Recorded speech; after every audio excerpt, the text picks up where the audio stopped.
Hello and welcome back to World 360. Over the last 10 years, Sweden has gone from having one of the lowest per capita rates of gun homicides in Europe to among the highest. On 23rd September, the Scandinavian country broke a new record for deadly shootings per year when a man was shot down in a city called Kristianstad.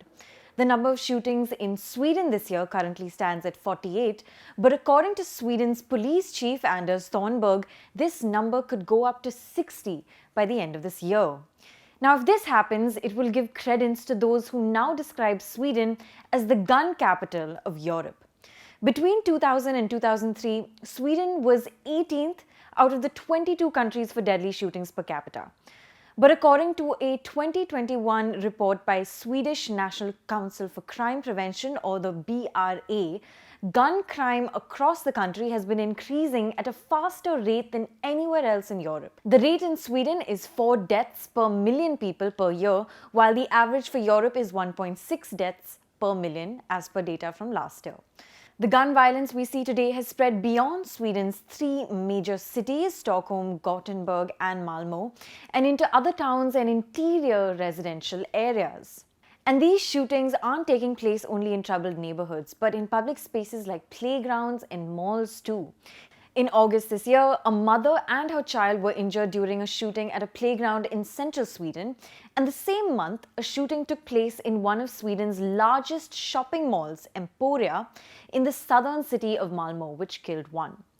Several shootings in one span of time or over just the course of a month isn't totally out of the ordinary, given there is a school of thought that gun violence is socially contagious. When the 2021 report by the BRA came out last year, Klara Radilova-Selin, researcher at the BRA, commented on the frequency of shootings by saying, "We do not know why. It is a kind of social contagion. If a shooting takes place, another usually takes place close in time and space." There have also been speculations that the rise in gun-related crime has roots in government failures to integrate immigrants in Sweden, since most perpetrators and victims are often young men of immigrant origin. In this vein, the rise of gun violence has also cast criticism on Sweden's infamous welfare system. Now let's look at how this issue has changed the tone in certain political parties in Sweden. For one, the issue has certainly changed the campaign focuses and priorities of even the most left of parties. The issue dominated the recent general elections that took place on 11th September, along with fears about an energy crisis. The Social Democrats, traditionally considered a center-left party, has begun toughening up on their stance on gun violence and crime in recent years. In its recent campaign, in fact, the party promised harsher measures to fight crime along with promises to uphold welfare protections. But this time around, voters embraced the far-right Sweden Democrats Party, and arguably, it was fears about gun violence that tipped the balance. Now, how will gun violence in Sweden have implications on the country's immigration policy? The gun violence in Sweden has been linked to a widening gap between the rich and the poor, increased drug use, and more importantly, the poor integration of immigrants. That last factor is key, given a 2017 report by Swedish newspaper Dagens Nyheter found that 9 out of 10 murders or attempted murders involving a firearm were committed by first or second generation immigrants that year.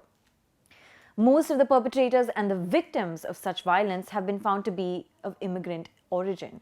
Therefore, the issue surrounding gun and gang violence in Sweden is very much linked to that of immigration. The big question now is whether the far-right Sweden Democrats, who are now in power, will address all 3 factors of class, drug use and immigration to tackle gun violence, or will the issue of gun violence be used as a tool to clamp down on immigrants more fiercely? Thank you so much for watching. This is Pia Krishnankutty for ThePrint. Do subscribe to ThePrint and follow us on social media.